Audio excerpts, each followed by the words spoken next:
Hello students, hope you are doing fine. चलिए question करते हैं। हमको क्या करना है, एक ट्री को कंस्ट्रक्ट करना है, एक बाइनरी ट्री को कंस्ट्रक्ट करना है from given in order and post order. यहाँ पर आपका पोस्ट ऑर्डर दिया है, ये आपका इन ऑर्डर दिया है। हमको क्या बनाना है, यहाँ पे बाइनरी ट्री बनाना है। अब सबसे पहला स्टेप होता है, हमें क्या फाइंड आउट करना है, इस ट्री की रूट फाइंड आउट करनी है। अब रूट हम इन ऑर्डर से फाइंड आउट नहीं कर सकते, रीज़न बीइंग कि जो हमारी रूट होती है इन ऑर्डर में, ये कहीं बीच में होती है लेफ़्ट और राइट के, तो यहाँ से तो हम फाइंड आउट नहीं कर सकते रूट को। पर अगर आप पोस्ट ऑर्डर देखें तो पोस्ट ऑर्डर कैसा चलता है हमारा, left right and then root. मतलब कि हमारी रूट जो है वो हमको हमेशा कहाँ मिलेगी, लास्ट में मिलेगी। तो बस हम इसी को देख के क्या बनाएंगे, यहाँ पर रूट बाइनरी ट्री को कंस्ट्रक्ट करेंगे। तो सबसे पहले हमें यहाँ पे क्या मिल गया, रूट मिल गई पोस्ट ऑर्डर को देख के। तो रूट आपको क्या मिल गई, ए मिल गया। अब यहाँ पर जो ए है, इसका लेफ्ट सब ट्री और राइट सब ट्री कौन बनेगा, तो ये हम कहाँ से पता करेंगे, इन ऑर्डर से। अब आपका ए हम यहाँ इन ऑर्डर में क्या करेंगे, लोकेट करेंगे। अब इसके राइट साइड में जो कुछ भी है वो क्या बनने वाला है, वो ए का राइट सब ट्री में जाने वाला है। तो यहाँ पे हमारा क्या है, G C L I H and K, ठीक। और ए के लेफ्ट साइड में आपको जो कुछ भी दिख रहा है ना, ये सब आपका क्या बनेगा, लेफ्ट सब ट्री में जाएगा। D B F N E. अब हम देखेंगे कि इनमें से रूट कौन बनेगा, तो अगेन हमें ये कौन बताएगा, पोस्ट ऑर्डर। सबसे लास्ट में जो आएगा वो रूट बनेगा। तो देखिए डी यहाँ पर है, then B is here, then F is here and E is here. तो सर लास्ट में हमको क्या मिला, बी। तो यहाँ पर जो बी है वो रूट बन जाएगा। अब इसके लेफ्ट सब ट्री में और राइट सब ट्री में कौन कौन से की वैल्यूज़ जाएंगे, तो यहाँ पर इसके लिए हमें देखना होगा इन ऑर्डर को। अब इन ऑर्डर में आप लोकेट करना किसको, बी को, और आइडेंटिफाई करना कि इसके लेफ्ट और राइट में कौन कौन है। तो बी के राइट में है ई एन एफ, तो यहाँ हमारा क्या जाएगा, ई और एफ। और लेफ्ट में हमारा क्या है, केवल डी है, तो यहाँ पे क्या चला जाएगा, डी।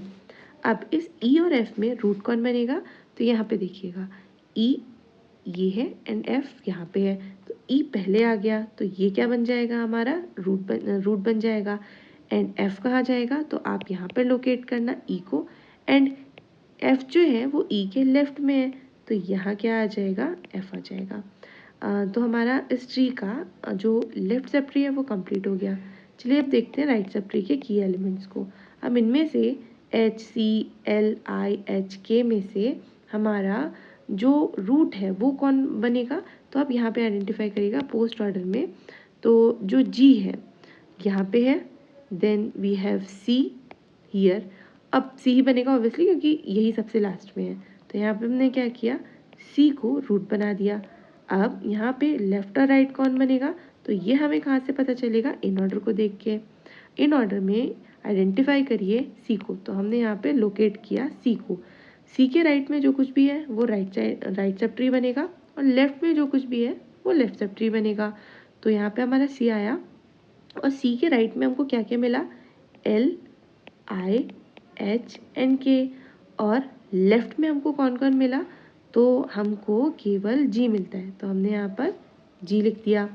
अब देखिएगा एल आई एच एन के में रूट कौन बनेगा, तो ये हमको कहाँ से पता चलेगा, पोस्ट ऑर्डर से। तो हम एक बार यहाँ पे देख लेते हैं, ये है मेरा L, then this is I, then this is H and this is K. तो सबसे लास्ट में कौन है, एच, तो हमने यहाँ पे क्या लिखा, एच। अब एच का लेफ्ट सब ट्री और राइट सब ट्री कौन बनेगा, तो हमने यहाँ पे आइडेंटिफाई किया, लोकेट किया किसको, एच को। एच के राइट में क्या है, के, तो यहाँ पे ये रूट बन गया क्योंकि केवल के ही है। और लेफ्ट में कौन कौन है, तो लेफ्ट में देखिएगा आपका कौन कौन है, एल एंड आई। अब इस एल एंड आई में से रूट कौन सा बनेगा, तो ये हमको पोस्ट ऑर्डर से पता चलेगा। यहाँ पे है एल एंड यहाँ पे है आई, तब लास्ट में क्या है, आई, तो हमने यहाँ पे लिखा आई। अब एल जो है वो लेफ्ट सब ट्री में लेफ्ट चाइल्ड बनेगा कि राइट चाइल्ड बनेगा, तो हमने इन ऑर्डर देखा, आई को लोकेट किया और देखा एल जो है वो आई के लेफ्ट साइड में है, तो यहाँ पे हमने क्या बना दिया, इसका चाइल्ड बना दिया, कौन सा, left child. So this is how we construct a binary tree from post order and in order.